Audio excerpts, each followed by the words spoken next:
معزز سامعین، سلام علیکم، آداب، نمشکار، ست شری اکال۔ امید ہے آپ سب ٹھیک ہوں گے، خوش ہوں گے اور مزے میں ہوں گے۔ یہ ہے شبی زہرا صاحبہ کی لکھی ناولٹ تیسری آنکھ کا آخری حصہ۔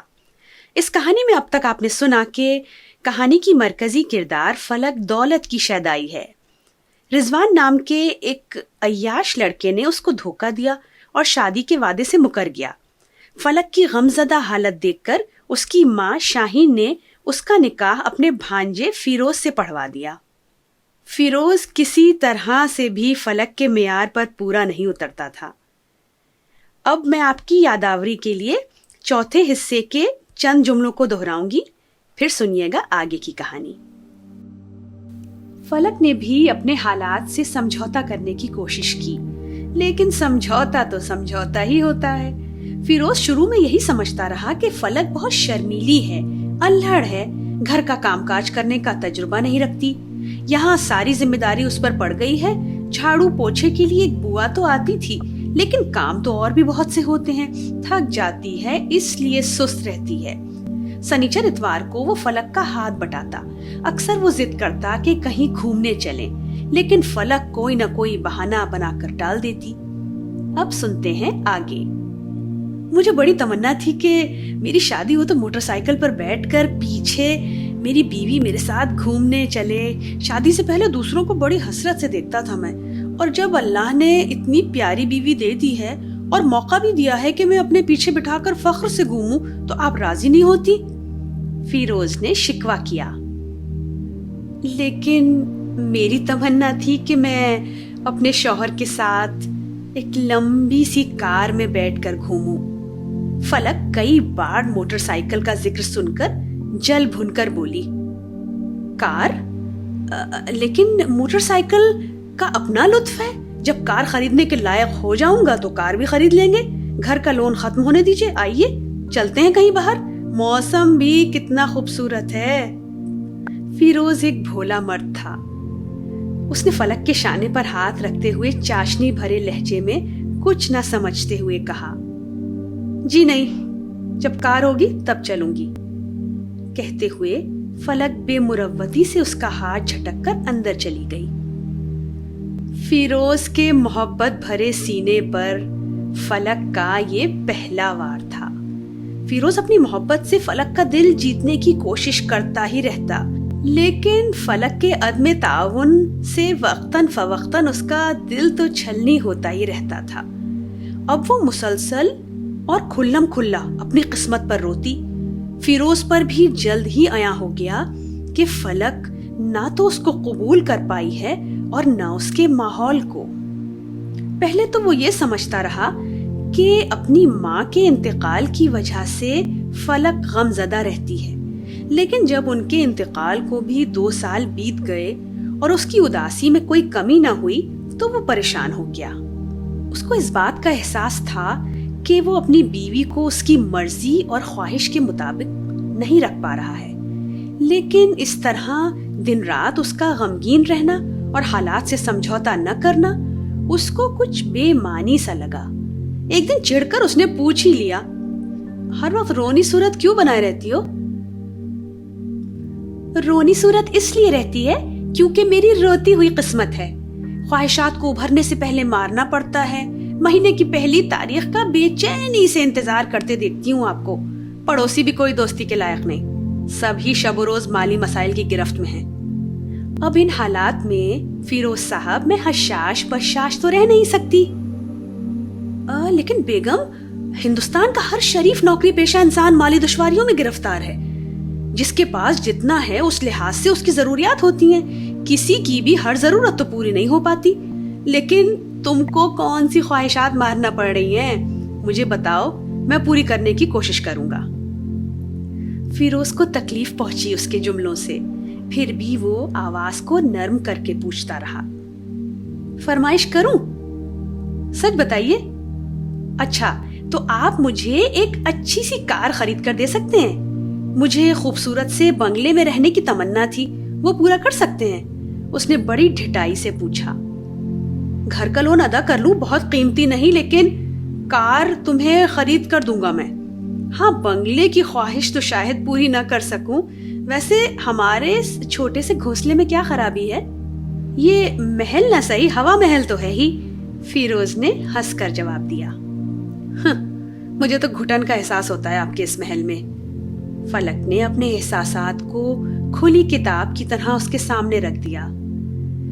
دراصل تمہارے پاس کوئی شغل نہیں ہے، میرا ارمان تھا کہ جلد ہی اس گھر میں غوغوں کی آواز ہو، تم بھی مشغول ہو جاؤ گی، لیکن بچہ پیدا کرنے کے لیے کہتا ہوں تو اس کے لیے بھی تم تیار نہیں ہو۔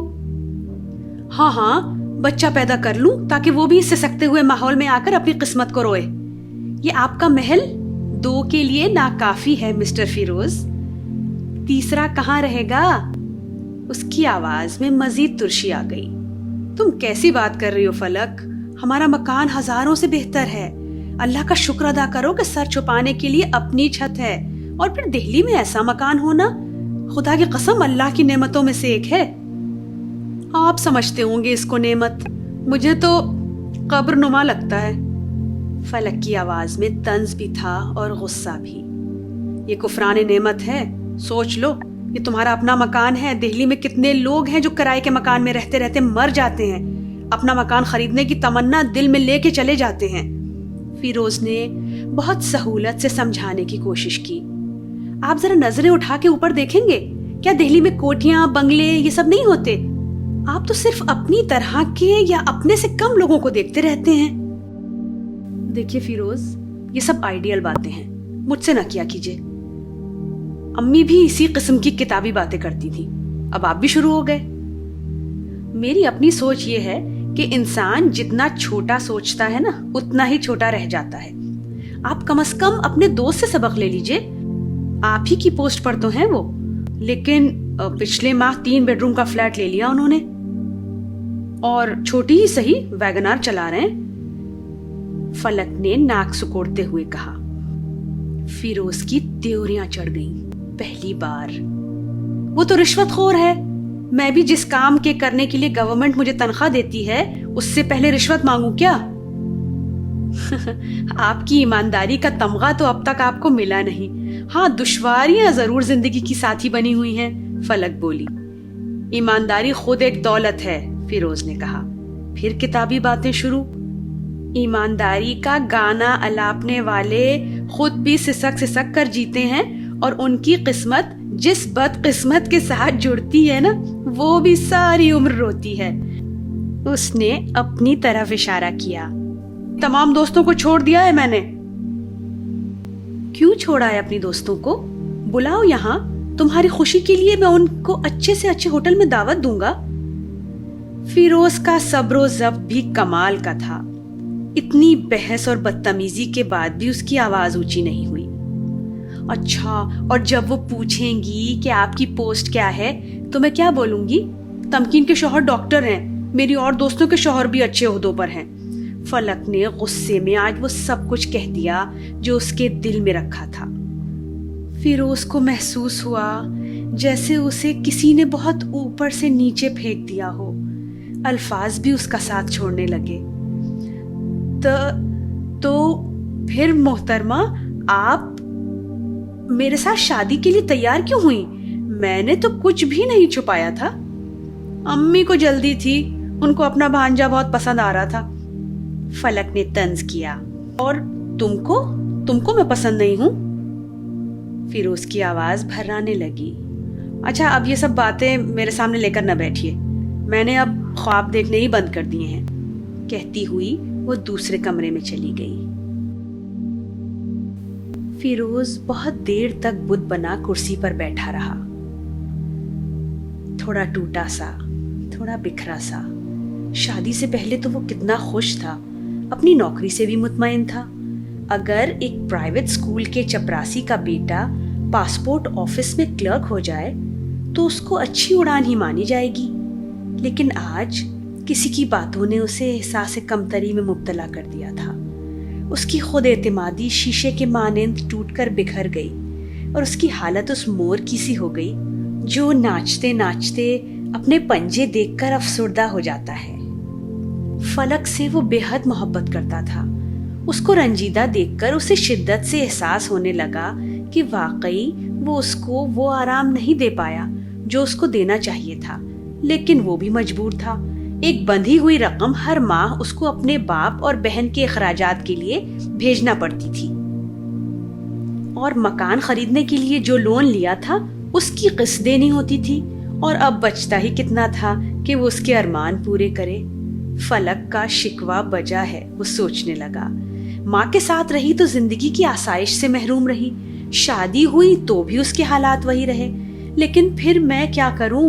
اپنے اور ساتھیوں کی طرح میں رشوت تو نہیں لوں گا، لیکن جس حمام میں سبھی ننگے ہوں اس میں اکیلا کپڑے پہنے ہوئے میں اچھا بھی تو نہیں لگتا۔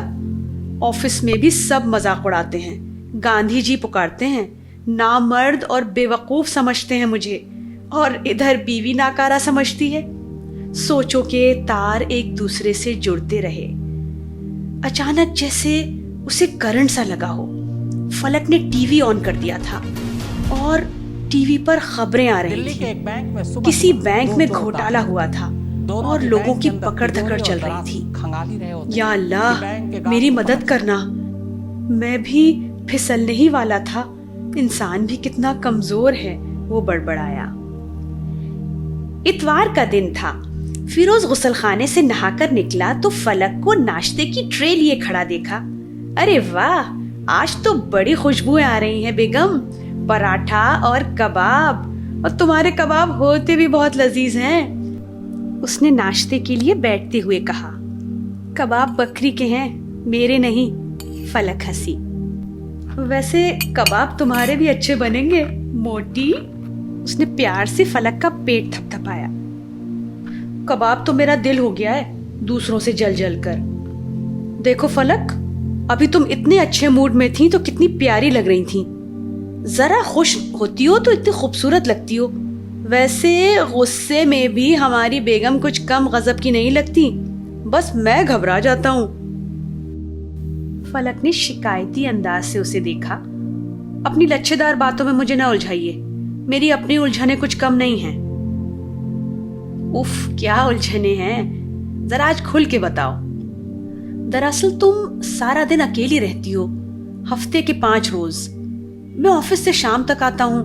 میرا کہا مانو، بچے کا وجود ہم دونوں کی زندگی کو بامانی کر دے گا، فیروز نے صلاح دی۔ آپ ٹھیک کہہ رہے ہیں، تنہائی مجھے ذہنی مریضہ بنائے دے رہی ہے۔ ایک نیا نرسری اسکول کھلا ہے، میں نے اخبار میں اشتہار پڑھا تھا۔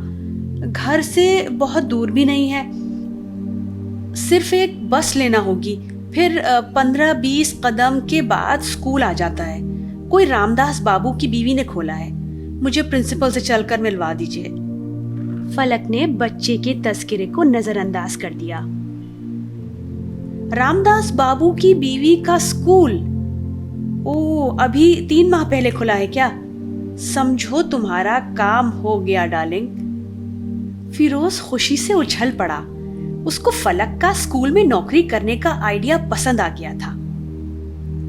ارے یہ وہی اسکول ہے جس کے انوگریشن کے لیے ہم سب آفس والے گئے تھے، یاد ہے؟ میں نے تم سے بھی چلنے کے لیے اصرار کیا تھا۔ یہ ہمارے باس کی بیوی نے کھولا ہے۔ تم BA پاس ہو، انگریزی بھی بول لیتی ہو، میرے خیال میں کوئی دقت نہیں ہونی چاہیے۔ میں کل آفس جانے سے پہلے وہاں چلا جاؤں گا، ساری تفصیلات معلوم کر کے آؤں گا۔ اب تو خوش ہو جاؤ میری ٹریجڈی کوئین۔ فیروز نے پیار سے اس کی ہتھیلی دبائی۔ ٹھیک ہے، خوش تب ہوں گی جب اپوائنٹمنٹ لیٹر آپ لا کر میرے ہاتھ پہ رکھیں گے۔ اس نے اپنے خواب آور آنکھوں کو گول گول گھمایا۔ اس دن پہلی بار فلک کے چہرے پر خوشیوں کے آثار نظر آئے جب فیروز نے اسے بتایا کہ اس کی نوکری تقریباً پکی ہے اور کل اس کو انٹرویو کے لیے جانا ہے۔ اس کی خوشی دیکھ کر فیروز کا سینہ بھی چوڑا ہوا جا رہا تھا۔ آدھی رات تک دونوں اسکول کی ہی باتیں کرتے رہے اور پھر نہ جانے کب ان کی آنکھ لگ گئی۔ دوسرے دن صبح وہ جلدی سے اٹھ گئی، ناشتے سے فراغت پا کر تیار ہونے اپنے کمرے میں چلی گئی۔ میری اتنی سمارٹ بیوی کو نوکری نہ ملے یہ ممکن ہی نہیں ہے، فیروز نے موٹر سائیکل سٹارٹ کرتے ہوئے کہا۔ فلک کے بے حد لیکن بے جا اصرار پر فیروز نے اسکول کے گیٹ پر پہنچتے ہی موٹر سائیکل روک دی۔ بجلی کی طرح موٹر سائیکل سے اتر کر وہ اس طرح سے اس سے دور جا کر کھڑی ہو گئی جیسے کوئی کسی چھوت کی بیماری والے مریض سے بھاگتا ہے. بس بس یہیں پارک کر دیجئے, گیٹ سے باہر, کوئی دیکھ نہ لے کہ ہم موٹر سائیکل سے آئے ہیں. وہ کیوں؟ فیروز کو اس کا یہ انداز پسند نہیں آیا. ارے ہمارا غلط امپریشن پڑے گا, ہو سکتا ہے مجھے نوکری بھی نہ ملے. فلک تم بھی, کبھی کبھار تمہارے خیالات سن کر مجھے خوف خدا گھیر لیتا ہے, کہیں اس کا عذاب نازل نہ ہو جائے. اچھا اپنی کمی پر خوف خدا کا پردہ نہ ڈالیے, فلک نے چوٹ کی. تھوڑی ہی دیر میں دونوں پرنسپل کے آفس میں تھے.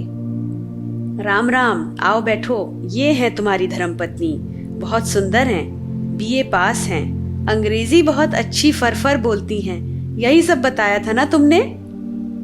دونوں کا خیر مقدم کرتے ہوئے اسکول کی پرنسپل نے ہنس کر کہا. جی میم, کچھ غلط تو نہیں کہا تھا؟ فیروز رک کر بولا. ویل, اسمارٹ بھی ہیں اور سندر بھی, اب انٹرویو کر کے آگے دیکھتے ہیں. کہتے ہوئے وہ فلک کو ایک دوسرے کمرے میں لے گئیں جہاں کچھ اور لوگ ایک لمبی میز کے چاروں طرف بیٹھے تھے. تھوڑی سی آپسی گفتگو اور سوال جواب کے بعد ہی اس کی ذہانت اور قابلیت سے سب متاثر ہو گئے اور اس کو نوکری مل گئی.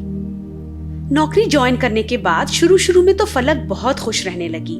فیروز بھی اس تبدیلی سے بہت مطمئن تھا, لیکن رفتہ رفتہ پھر اٹھتے بیٹھتے وہ اپنے ساتھ کام کرنے والی عورتوں کو دیکھ کر اپنی قسمت اور حالات کا ان سے موازنہ کر کے چڑچڑی رہنے لگی. فیروز حسب عادت خاموشی کے ساتھ اس کے تانے اور زہر میں بجھے الفاظ سن کر غصہ پی جاتا, ہر طرح اس کا دل جیتنے کی بھرپور کوشش کرتا. لیکن اگر کسی کی قوت فکر کو دولت کی محبت نے مفلوج کر دیا ہو تو پھر اس کو دولت ہی سب سے بڑی نعمت اور طاقت نظر آتی ہے. فلک کے ساتھ کام کرنے والی اکثر عورتیں خود اپنی کار سے اسکول آتی تھیں, بعض کو ان کے شوہر کار سے چھوڑنے آ جاتے تھے. فلک روز بس کے تھکا دینے والے سفر کے بعد کچھ دور پیدل چل کر اسکول پہنچتی تھی اور جلد ہی اس کو یہ بات کھلنے لگی تھی. خوش شکل اور سلیقے مند تو وہ تھی ہی, جلد ہی اسکول میں فلک ہر دل عزیز ہو گئی. اس کو پہننے اوڑھنے کا سلیقہ بھی خوب آتا تھا. فیروز اپنی استطاعت سے بڑھ کر اس کی ضروریات کا خیال رکھتا. اسکول جوائن کرتے ہی خود لے جا کر اس نے اس کی پسند کے طرح طرح کے کپڑے, جوتے اور پرس خریدوا دیے تھے تاکہ اس کو کسی طرح سے بھی کم مائگی کا احساس نہ ہو. فلک کو دیکھ کر کوئی بھی یہ تصور نہیں کر سکتا تھا کہ وہ اپنے ساتھ کی عورتوں سے مالی حیثیت میں کسی طرح سے بھی کم ہوگی. لیکن فلک تھی تو جھوٹی شان کی شیدائی, اپنی کولیگز کے سامنے ایسی باتیں کرتی کہ وہ بھی امپریس ہو جاتی. لیکن جھوٹ کے ساتھ یہی تو مسئلہ ہے کہ وہ اپنا گھنونا سر اٹھا کر جھوٹے کو چڑھاتا ضرور ہے کبھی نہ کبھی. بہرحال اسکول کی ٹیچرز میں خسر پسر شروع ہو گئی تھی. کیوں؟ وہ اس لیے کہ کچھ ٹیچرز نے اس کو اسکول پیدل آتا دیکھ لیا تھا. ہے تو بری بات, لیکن کچھ عورتیں تعلیم یافتہ ہونے کے باوجود نہایت سطحی ذہنیت کی مالک ہوتی ہیں اور دوسروں کے معاملات میں دخل دینے اور ان کے راز معلوم کرنے میں بہت لطف محسوس کرتی ہیں. کلپنا اور تبسم اسی قسم کی خواتین تھیں جو دوسروں کے پھٹے میں پیر ڈال کر خوش ہوتی. کئی دفعہ میں نے فلک کو اسکول پیدل آتے ہوئے دیکھا ہے. کیا اس کا گھر کہیں قریبی ہے؟ 2-3 دفعہ مسلسل فلک کو پیدل آتے دیکھ کر کلپنا نے تبسم سے پوچھا. ہاں, میں بھی یہی بتانے والی تھی, میں نے اس کو بس سے اترتے دیکھا ہے. اگر تم نے پیدل آتے دیکھا ہے تو بس سٹینڈ سے ہی آتی ہوگی, لیکن کہتی تو ہے کہ میں بہت اچھے گھر کی ہوں. کلپنا کا تجسس بڑھ گیا. اس کا پتی کیا کرتا ہے, کبھی پوچھا ہے؟ ہاں, میں نے پوچھا تھا, بتا رہی تھی بزنس مین ہے اور دہلی میں کئی فیکٹریاں ہیں. کیا راز و نیاز ہو رہا ہے؟ میز پر کتاب رکھتے ہوئے مسز عشرت نے پوچھا. فلک کا ذکر چل رہا ہے, دیکھنے میں تو کافی اچھے فیملی کی لگتی ہے, ہمیشہ برانڈڈ کپڑے ہی پہن کر آتی ہے, اور باتیں دیکھیے. تو کیا ہوا؟ مسز عشرت نے تعجب سے پوچھا. مسز عشرت, کئی دفعہ کلپنا نے اسے اسکول پیدل آتے دیکھا ہے اور میں نے اس کو بس سے اترتے دیکھا ہے. ایسے بسوں میں دھکے تو ایسے ویسے لوگ ہی کھاتے ہیں, اور کہتی ہے کہ اس کا میاں نامی بزنس مین ہے. ارے تو مسز عشرت بولی, بیچاری کی کار خراب ہو گئی ہوگی. نہیں مسز عشرت, میں نے کئی بار دیکھا ہے اس کو بس سے اترتے. تبسم نے آنکھیں بڑی کر کے یقین دلانے والے انداز میں کہا. اوفو, تو کون سا گناہ کر دیا اس نے, بس سے ہی تو اترتے دیکھا ہے. اچھا یہ بتائیے, ٹفن میں آج بیگن کا بھرتا لائی ہیں یا نہیں؟ 2 روز سے وعدہ کر رہی ہیں آپ. مسز عشرت نے موضوع تبدیل کرنے کی خاطر کلپنا سے پوچھا. نہ مسز عشرت, مجھے لگتا ہے فلک جھوٹ بول رہی ہے.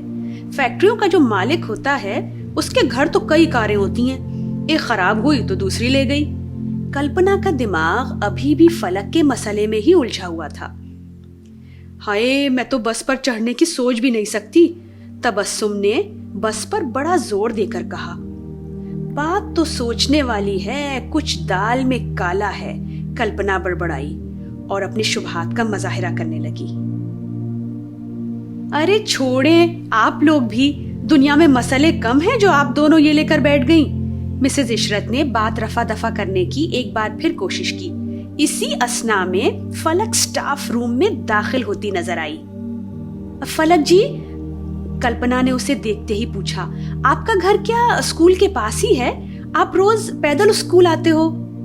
فلک یہ سوال سن کر سکپکا گئی. جی قریبی ہے. بغیر کچھ سوچے سمجھے اس نے گھبرا کر بولا. قریب ہے تو پھر بس سے کیوں آتی ہو تم؟ میں نے تمہیں بس سے اترتے دیکھا ہے. میں ایکچولی بس سٹینڈ کے پاس سے روز گزرتی ہوں. تبسم نے اس کی بات کی تردید کر کے اس کو جھوٹا ثابت کرنے کی کوشش کی. فلک کے تو جیسے ہاتھوں کے طوطے اڑ گئے ہوں. وہ اس قسم کے سوالات کے لیے تیار نہیں تھی, لیکن فوراً اس نے ہوش و حواس جمع کر کے جواب سوچ لیا. جھوٹی تو وہ تھی لیکن ساتھ ہوشیار بھی تھی. بہت قریب بھی نہیں ہے میرا گھر, لیکن میرے شوہر انوائرمنٹلسٹ ہیں.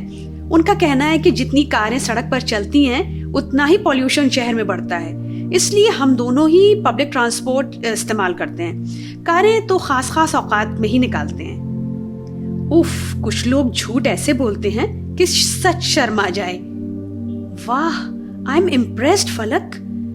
بہت صحیح اصول ہیں آپ کے شوہر کے, بڑی اونچی سوچ ہے ماشاءاللہ. مسز عشرت اس کا جواب سن کر خوش ہو گئیں اور ماحولیاتی آلودگی یعنی انوائرمنٹل پولیوشن کو کم کرنے کے لیے عالمی سطح پر کیا کیا کوششیں کی جا رہی ہیں اور ریسرچ سٹڈی ہو رہی ہیں اس پر تبصرہ کرنے لگیں. گولی بس سر کے اوپر سے گزر گئی تھی, بال بچ گئی, ورنہ جھوٹ کا بھانڈا بھی پھوٹ جاتا اور ساری بنی بنائی عزت بھی خاک میں مل جاتی. ہائے, مسز عشرت فرشتہ بن کر آ گئیں. فلک نے اطمینان کی سانس لی. اس کے جھوٹ کی گٹھری کسی دن کھل نہ جائے, یہی خدشہ لیے اس کے دن گزرتے رہے. فلک کے اسکول سے تھوڑا پہلے ایک خوبصورت عالی شان بنگلہ تھا, مسرت کدہ, جس کو دیکھ کر وہ خوش بھی ہوتی اور اپنا دل بھی جلاتی. کاش میں ایسے بنگلے میں رہتی, اس کے دل سے ایک سرد آہ نکلتی. بنگلہ تھا بھی بہت حسین, واقعی قابل دید. وسیع لان کے چاروں طرف خوبصورتی سے تراشی ہوئی ہیجز کی قطار اور رنگ برنگے دلکش پھولوں سے اٹھتی ہوئی بھینی بھینی خوشبو پورے ماحول کو اس قدر رنگین بنا دیتی کہ فلک ہی نہیں بلکہ ہر راہ گزر اس کو ستائشی نظروں سے دیکھتا ہوا ضرور جاتا. بلا ناغہ فلک اسکول کے گیٹ میں داخل ہونے سے پہلے وہاں 5 منٹ کے لیے ضرور رکتی. اس کو محسوس ہوتا جیسے ٹھنڈی ہوا کے نرم و نازک جھونکے اس سے سرگوشی کر رہے ہوں. کچھ لمحوں کے لیے وہ اپنی زندگی کی بدصورت حقیقتوں سے دور خوابوں کے اس محل میں چلی جاتی جو اٹھتے بیٹھتے بچپن سے اس نے اپنے لیے تعمیر کیا تھا. لیکن اچانک اسکول کی گھنٹی کی آواز ایک دفعہ پھر اس کے تمام گھروندے منہدم کر دیتی. کس قدر خوش قسمت ہوں گے اس مکان کے مکین, وہ سوچتی. مسرت کدہ, مسرت ضرور بیوی کا نام ہوگا. اس کی بڑی تمنا تھی کہ اس خوش قسمت عورت کو دیکھ لے. ایسے شاندار بنگلے کی مالکن خود کتنی حسین ہوگی. روز اسکول سے واپسی میں وہ حسرت بھری نظروں سے اس بنگلے کی طرف دیکھتی ہوئی جاتی اور جب اس کا تصور اپنی آنکھوں میں لے کر گھر پہنچتی تو اسے محسوس ہوتا جیسے کسی ظالم صیاد نے اچانک اس کے پر کاٹ کے اسے قفس میں ٹھوس دیا ہو. وہ سنیچر کا دن تھا. سرمئی بادل نیلے آسمان پر جا بجا منڈلا رہے تھے. ہواؤں میں قدرے خنکی پیدا ہو جانے کی وجہ سے موسم بے حد دل فریب تھا. فلک حسب معمول تھکے ہوئے قدموں کے ساتھ اپنی منزل کی طرف بڑھ رہی تھی. اسکول سے کافی قریب پہنچ چکی تھی. مسرت قدا کے قریب آ کر اس کے قدم ایک دم سے رک گئے. آج وہاں ماحول کچھ بدلا ہوا تھا. کچھ نہیں بلکہ بہت بدلا ہوا تھا. گیٹ پاٹو پاٹ کھلا تھا. چوکیدار بھی کہیں نظر نہیں آ رہا تھا. لان میں بہت سے لوگ جھنڈ بنائے ہوئے کھڑے تھے جن میں عورتیں بھی تھیں اور مرد بھی. ایک کونے میں کچھ پولیس کے آدمی کھڑے تھے. اخبار کے رپورٹر اور ٹی وی رپورٹر بھی شاید موجود تھے کیونکہ کچھ لوگ کیمرے سے بار بار فوٹو کھینچ رہے تھے. ان لوگوں کے درمیان ایک لمبا چوڑا سا ادھیڑ عمر کا مرد چیخ چیخ کر کچھ بول رہا تھا. بار بار وہ ایک عورت کی طرف اشارہ کرتا جو بہت نحیف و لاغر تھی اور غالباً اپنی کمزوری کی وجہ سے اپنے پیروں پر بھی کھڑی نہیں ہو پا رہی تھی. پولیس کی 2 عورتیں اسے مضبوطی سے پکڑے ہوئے تھیں. باتوں سے لگتا تھا کہ جیسے کچھ NGO کی عورتیں بھی وہاں موجود ہیں. یا خدا، کیا غضب ہو گیا ہے یہاں پر. فلک آگے بڑھ کر اس جھنڈ میں شامل ہو گئی. اب وہ ادھیڑ عمر کے آدمی کی باتیں سن سکتی تھی. وہ میڈیا والوں کے سوالات کا جواب دے رہا تھا. اس کی آواز میں بلا کا غصہ اور آنکھوں سے شعلے نکل رہے تھے. 1 سال سے اس حیوان نما انسان نے میری بہن کو ایک چھوٹے سے کمرے میں قید کر کے رکھا تھا. SP صاحب نے خود وہ کمرہ دیکھا ہے. نہ اس میں دن کی روشنی جاتی ہے اور نہ ہوا جانے کا کوئی مناسب راستہ ہے. ملازمین نے بتایا ہے کہ اس کمرے میں گھوڑوں کا بھوسا اور چنا رکھا جاتا تھا. اس میں اس ظالم نے میری بہن کو قید کر کے رکھا تھا. آپ لوگ خود چل کے دیکھ لیجئے.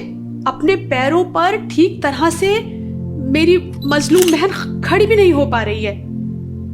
اس شخص کی بہن کی گردن واقعی ایک طرف کو ڈھلکی ہوئی تھی اور ایسا محسوس ہو رہا تھا جیسے پلک جھپکنے کے لیے بھی اس کے پاس طاقت نہ ہو. لیکن سر، اس ظلم کی وجہ کیا ہے؟ میڈیا کے کسی آدمی نے پوچھا. میری بہن کی صرف یہ خطا تھی کہ اس کا شوہر طرح طرح کی عورتیں گھر لے کر آتا تھا تو یہ اعتراض کرتی تھی. کیا اعتراض نہ کرے؟ نشان دیکھیے اس کے بازوؤں پر اور ایسے بہت سارے نشانات اس کے جسم پر ہیں. بہت بے رحمی سے مارتا تھا وہ اس کو. جاہل عورت نہیں ہے میری بہن، ڈاکٹر ہے، لیکن اس کمینے نے اس کو ذہنی مریضہ بنا دیا. سر ایکسکیوز می، اتنا ظلم ہو رہا تھا اور آپ کو خبر اب ہوئی؟ دوسرے رپورٹر نے پوچھا. ہم لوگ کینیڈا مائیگریٹ کر گئے تھے. اس کو آزادی مل گئی. فون پر بھی خود سامنے کھڑا ہو کر بات کرواتا تھا. اس کے خوف سے وہ وہی کہتی تھی جو وہ چاہتا تھا. پھر آپ کو حالات کی کیسے خبر ہوئی؟ NGO کی ایک عورت جو تمام تفصیلات نوٹ کر رہی تھی بولی. اللہ بھلا کرے ان صاحبہ کا. اس نے ایک لمبی سی عورت کی طرف اشارہ کرتے ہوئے کہا. انہوں نے میرا فون نمبر حاصل کر کے مجھے ان حالات سے آگاہ کیا. رپورٹر لمبی عورت کی طرف لپکا. آپ کو اس ٹریجڈی کی خبر کیسے ہوئی میم؟ مجھے بہت دن سے لگ رہا تھا کہ کچھ دال میں کالا ہے، کیونکہ پہلے تو بہت مار پیٹ کی آوازیں آتی تھیں. ڈاکٹر صاحبہ اپنی جان بچانے کے لیے لان میں آ جاتی تھی. ہم سب پڑوسی اپنے اپنے گھروں سے دیکھتے تھے لیکن ہم مجبور تھے. ان کے گھر کے نوکر بھی دیکھتے تھے. وہ ہر ایک سے مدد مانگتی تھیں پر بولتا کون؟ ان کا پتی تو بڑا خطرناک قسم کا غنڈا تھا. پڑوس میں کسی سے ملتا جلتا بھی نہیں تھا. لیکن میڈم، میرا سوال یہ ہے کہ آپ کو کیسے خبر ہوئی کہ وہ قید ہیں؟ رپورٹر نے اپنا سوال دہرایا. بس بھگوان نے ایک نوکر کے دل میں دیا ڈال دی. ایک نئی نوکرانی آئی تھی ان کے گھر. اس کا کام ان کو کھانا دینا تھا. اس نے ڈاکٹر صاحبہ سے ان کے بھائی کا فون نمبر لے کر مجھے دے دیا اور مجھے بتایا کہ کس طرح 1 سال سے وہ ایک اندھیرے کمرے میں قید ہیں. لمبی عورت نے اپنا بیان دیا. لمبی عورت کا بیان لینے کے بعد رپورٹر اس ادھیڑ عمر کے آدمی کی طرف بڑھ گیا جو ابھی تک چیخ چیخ کر ساری رودات کسی اور کو سنا رہا تھا۔ سر ایکسکیوز می، آپ نے غصے میں اپنے بہنوئی کو قتل کیا ہے؟ رپورٹر نے آواز اونچی کر کے اپنا سوال دہرایا۔ جی نہیں، ہندوستان آتے ہی میں سب سے پہلے آئی جی صاحب سے ملا۔ انہوں نے میرا کیس غور سے سنا اور فوراً میرے ساتھ پولیس افسران سادے لباس میں بھیج دیے۔ پلان کے مطابق میں اور ایک پولیس آفیسر پہلے گھر میں داخل ہوئے۔ میں پہلے ہی سے اپنے بہنوئی کو اپنے آنے کی خبر دے چکا تھا، وہ میرا انتظار ہی کر رہا تھا۔ اس پولیس افسر کا تعارف میں نے اپنی دوست کی حیثیت سے کرایا۔ اس بے ایمان نے ہم دونوں کا بہت گرم جوشی کے ساتھ استقبال کیا۔ میں نے جب اپنی بہن کے بارے میں پوچھا تو اس نے بتایا کہ وہ سیر و سیاحت کے لیے لندن گئی ہوئی ہے۔ مجھے ایک دم سے غصہ آ گیا۔ میں نے اس کا گریبان پکڑ لیا اور پوچھا کہ میری بہن کو کس کوٹری میں قید کر کے رکھا ہے۔ جب وہ سمجھ گیا کہ سارا راز مجھ پر فاش ہو چکا ہے تو اس نے فوراً پستول نکالی۔ میں نے اس کی پستول چھیننا چاہی۔ ابھی ہم دونوں میں دینگا مشتی ہو ہی رہی تھی کہ پولیس افسر نے پیچھے سے اس کو دبوچ لیا۔ پولیس کے دونوں افسران جو اب تک باہر کھڑے تھے شور سن کر وہ بھی اندر آ گئے۔ ان کو دیکھ کر وہ ہڑبڑا گیا اور پستول کا ٹریگر دبانا چاہا، لیکن اچانک پستول کا رخ خود اس کی اپنی طرف ہو گیا اور نتیجہ آپ کے سامنے ہے۔ اس نے کپڑے میں بندھی ہوئی ایک لاش کی طرف اشارہ کیا۔ فلک تھوڑا اور آگے بڑھی۔ جھک کر اس نے لاش کی طرف دیکھا۔ چہرہ دیکھتے ہی اسے چکر آ گیا۔ اس کو پہچاننے میں دیر نہیں لگی۔ رضوان اس کے منہ سے زور سے نکلا۔ آپ جانتی ہیں اس کو؟ فلک کے پاس کھڑی ہوئی ایک عورت نے اس کا سفید ہوتا چہرہ دیکھ کر پوچھا، آپ نام جانتی ہیں ان کا؟ فلک کے پاس کوئی جواب نہیں تھا۔ وہ مسلسل لاش کو دیکھے جا رہی تھی۔ اس کے جسم میں راشا پیدا ہونے لگا تھا۔ کوئی عورت کچھ کہہ رہی تھی، کوئی کچھ کہہ رہی تھی۔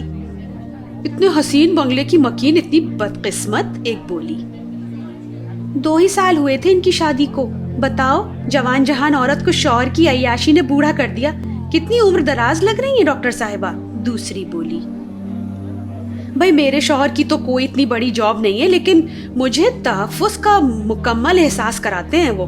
ایسی خوبصورت جہنم سے میری چھوٹی سی جنت 1000 درجہ بہتر ہے، ایک کم عمر خاتون نے اترا کر کہا۔ صحیح کہتی ہو بہن، شوہر کا وجود ایک سائبان کی طرح ہے۔ سب سے بڑی دولت تو یہی ہے، ایک اور عورت نے لقمہ دیا۔ ارے لعنت ہے ایسے پیسے پر، سونے کے ایسے پنجرے میں اللہ کسی کو نہ رکھے بھائی۔ میں ان کی پیشنٹ بھی تھی اور ان کی دوست بھی۔ ایک بار مجھے بتا رہی تھی کہ کلینک جانے کے علاوہ ان کو اکیلے کہیں آنے جانے کی اجازت نہیں ہے۔ ایک عورت جو بہت دیر سے خاموش کھڑی تھی بول پڑی، ہاں خود عیاش اور بیوی پر پابندیاں، کسی نے نفرت سے کہا۔ فلک کے پیروں تلے سے زمین دھیرے دھیرے کھسک رہی تھی۔ وہ کبھی رضوان کے بے جان جسم کو دیکھتی جو پولیس وین میں رکھا جا رہا تھا، اور کبھی اس بدقسمت بیوی کی طرف دیکھتی جو صرف ہڈیوں کا ڈھانچہ تھی اور اپنی پھٹی پھٹی آنکھوں سے سارا منظر دیکھ رہی تھی۔ فلک کا تمام جسم کانپ رہا تھا۔ اگر میں رضوان کی بیوی ہوتی تو؟ اس خیال کے آتے ہی خوف اس پر طاری ہونے لگا اور موسم خنک ہونے کے باوجود اس کو پسینہ آنے لگا۔ ایک لمحے کے لیے اسے محسوس ہوا جیسے وہ خود ایک ہڈیوں کا ڈھانچہ ہو۔ گھبرا کر بھاری بھاری قدم اٹھاتی وہ گیٹ سے باہر آ گئی۔ اس کی نظر ایک بار پھر گیٹ پر لگے ہوئے کالے پتھر پر جا کر رک گئی۔ مسرت کدا، کیا کیا سوچا تھا اس نے اس گھر کے رہنے والوں کے بارے میں۔ ہر چمکتی چیز سونا نہیں ہوتی فلک بی بی، خوشیاں تو رنگین پھول ہیں جو ہر طرف قدرت نے بکھیرے ہوئے ہیں۔ ان کو چننے کا سلیقہ آنا چاہیے۔ یہ صرف وہی جانتے ہیں جو تیسری آنکھ رکھتے ہیں۔ ماں کے الفاظ اس کے ذہن میں گونجنے لگے۔ آج پہلی بار فلک کو سمجھ میں آیا کہ تیسری آنکھ کا کیا مطلب ہے جو اس کی امی اٹھتے بیٹھتے دہراتی تھیں۔ تیسری آنکھ کا وہاں ہونا تھا کہ اس کے سرکش نفس میں ایک ٹھہراؤ سا آ گیا۔ ہدایت،